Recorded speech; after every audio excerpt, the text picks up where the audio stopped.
जो बच्चे स्नातक पास हैं उनको 1 लाख रुपए मिलेंगे अप्रेंटिसशिप करने के लिए। कि जहाँ जहाँ आप इम्तिहान दे रहे हैं रोजगार के लिए, वो पेपर लीक हो रहे हैं, उनमें घोटाले हो रहे हैं, 20-20 लाख के लिए नौकरियां बिक रही हैं।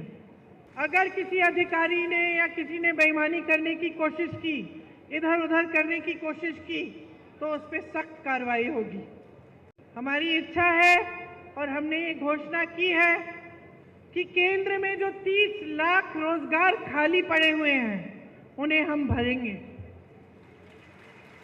अगर एक नौजवान स्नातक पास होता है और उसको नौकरी नहीं मिल रही है, हम उसको अप्रेंटिसशिप के तौर पे, जैसे जो अमीर लोग होते हैं उनके बच्चे पढ़ाई करते हैं, उसके बाद उनको 1 साल के लिए किसी के में जॉब लगा देते हैं, 1 साल के लिए उनको थोड़ा बहुत पैसा कमा लेते हैं और वो सीख भी लेते हैं।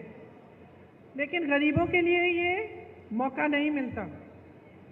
तो हमने कहा है कि हम आपके लिए ये मौका बनाएंगे।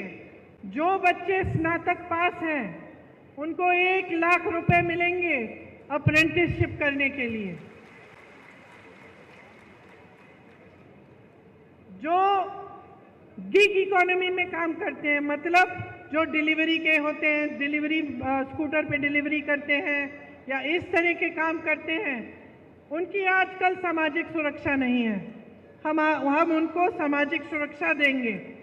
5,000 करोड़ का हम एक फंड बनाएंगे जो सिर्फ नौजवानों के लिए होगा।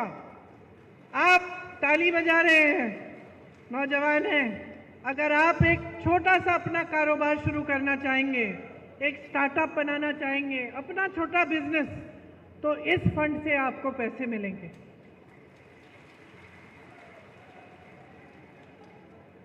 आपको मालूम है पेपर लीक की बड़ी समस्या है। गहलोत जी भी जानते हैं कि राजस्थान में भी पेपर लीक हुए थे और ये एक बड़ी समस्या पूरे देश में है, सिर्फ एक प्रदेश की समस्या नहीं है। और बहुत इसको रुकवाने की कोशिश चाहे कितना भी की होगी गहलोत जी ने, लेकिन फिर भी बार बार ये हो रहा था और पूरे देश में ये एक सिलसिला बन गया है कि जहाँ जहाँ आप इम्तिहान दे रहे हैं रोजगार के लिए, वो पेपर लीक हो रहे हैं, उनमें घोटाले हो रहे हैं, 20-20 लाख के लिए नौकरियां बिक रही हैं। तो इसको रोकने के लिए हम पूरे देश भर में एक कानून लागू करेंगे और एक सख्त कानून होगा। एक जॉब कैलेंडर निकालेंगे। जॉब कैलेंडर का मतलब कि जिस दिन आपकी नियुक्ति होगी, जिस दिन आपका एग्जाम होगा, जिस दिन एग्जाम का रिजल्ट आएगा, वो पहले से तय करके जॉब कैलेंडर में आपको पता चलेगा। अगर किसी अधिकारी ने या किसी ने बेईमानी करने की कोशिश की, इधर उधर करने की कोशिश की, तो उस पर सख्त कार्रवाई होगी। ये कानून लाएंगे हम चाहते हैं कि आप अपने पैरों पे खड़े हों। बहनों, आपके लिए जो महिला सबसे बड़ी महिला है एक परिवार में, उसके लिए 1 लाख रुपए मिलेंगे सालाना, हर साल, ताकि आप कुछ बचत अपनी कर पाओ, ताकि ये घबराहट ना हो कि बच्चों के लिए कुछ खरीदना है, नई वर्दी खरीदनी है, नए जूते खरीदने हैं, पैसे कहाँ से आएंगे। इसीलिए हम आपको सशक्त बनाने के लिए कर रहे हैं। और जितनी भी सरकारी नौकरियां हैं पूरे देश भर में, उनमें से 50% महिलाओं को देंगे। आज सबसे शोषित देश में श्रमिक ही होता है, सबसे ज्यादा संघर्ष करता है, खास तौर से जो पलायन करके जाते हैं। आपने देखा कोविड के समय किस तरह से अपने गांव-गांव तक पैदल चले, क्या हुआ उनके साथ। उनके साथ जैसे मैंने कहा, सुरक्षा नहीं होती है, वेतन भी जो जी चाहे वो दे देते हैं जो ठेकेदार होते हैं।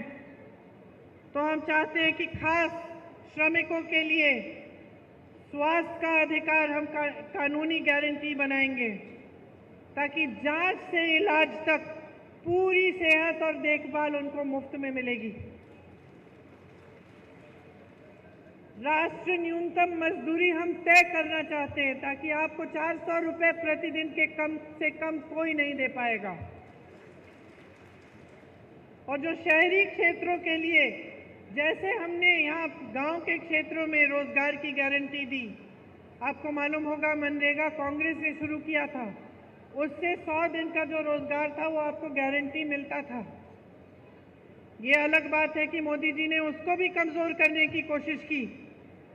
शहरों में भी आपको इस तरह की रोजगार की गारंटी कांग्रेस पार्टी देना चाहती है और दे के दिखाएगी। मैंने अग्निवीर की बात की। अग्निवीर की जो स्कीम है उसको पूरी तरह से हम रद्द करवाएंगे। जैसे पहले सेना में आप जाते थे मान सम्मान के साथ आजीवन काम करने के लिए, देश की सुरक्षा के लिए, वैसे आप फिर से जाएंगे। देखिए, मैंने किसानों की बात की। मैंने आपसे बताया कि जीएसटी आपके जो खेती के सामान है उस पर हम रद्द कराएंगे, कि एमएसपी आपको एक कानूनी आपका अधिकार बनेगा, कानून बनेगा कि आपको एमएसपी मिलना है। और जो आपका नुकसान होता है जब आपदा आती है, आपको उसका भुगतान अभी तक मिलता नहीं है। कभी कम मिलता है, कभी टाइम पे नहीं मिलता, कभी आप महीने इंतज़ार करते, साल इंतज़ार करते, नहीं मिलता। तो हम ऐसे नुकसान के भुगतान के लिए हम 30 दिनों की सीमा रखेंगे। 30 दिनों के अंदर अंदर पूरा भुगतान होगा। एक नई कृषि की आयात निर्यात की हम नीति लाएंगे। जो भूमिहीन है उनको ज़मीन वितरित करेंगे। ये सारी स्कीमें हम आपके लिए लाना चाहते हैं।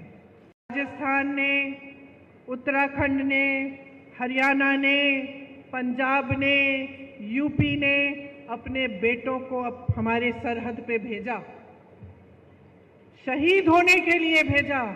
आज की बात नहीं है, पीढ़ियों से आप भेज रहे हैं।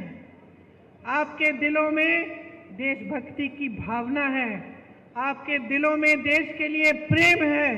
आप कहते हैं कि हमारे बच्चे जाएंगे, रक्षा करेंगे देश की, और आपके बच्चे जैसे ही नौजवान बनते हैं दौड़ लगाना शुरू करते हैं। मैंने आंखों से देखा है।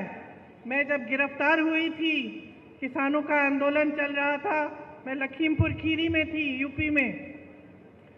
उस समय कुछ किसानों को एक मोदी जी की सरकार के एक मंत्री ने कुचल दिया था।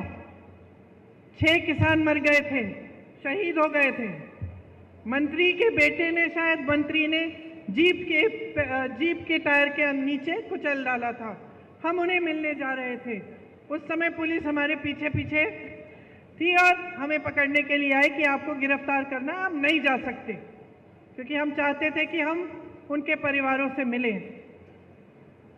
तो सुबह के 3:30 बजे थे, अंधेरा था अभी, और हम एक गांव के बाहर रुके हुए थे कि हम किस तरह से लखीमपुर खीरी पहुंचे पुलिस के बिना, कि पकड़े बिना। उस समय मैंने देखा कि 15-20 लड़के, नौजवान एक ग्रुप में दौड़ लगा रहे हैं। तो अचानक मैंने पूछा कि भाई ये क्या है? अभी तो रात हो रही है, सुबह हुई भी नहीं है, सूरज उगा भी नहीं है, ये बच्चे दौड़ लगाने किस लिए निकले हैं? फिर वो रुके, उन्होंने बातचीत की हमसे, पता चला कि सेना के लिए तैयारी कर रहे थे। इतने से थे, अभी तो उनकी उम्र भी नहीं आई थी सेना में भर्ती होने की, लेकिन तैयारी तब से कर रहे थे। क्या उम्मीदें होंगी उनकी, क्या आशाएं होंगी, दिल में कैसी भावना होगी देशभक्ति की, और ये भी भावना कि अपने माता पिता के लिए बड़े होकर हम कमाएंगे, एक स्थायी रोजगार मिलेगा, सेना में हम भर्ती होंगे, हमारे माता पिता को गर्व होगा और हम उनका देखभाल कर पाएंगे। ये भावना ये मोदी जी समझ ही नहीं पा रहे हैं।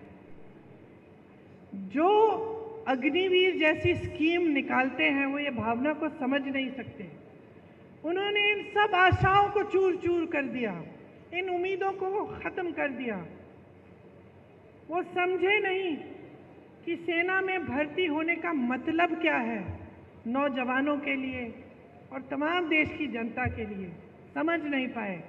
अब उन्होंने वही चीज़ 4 सालों की कर ली। 4 सालों के लिए कौन करेगा?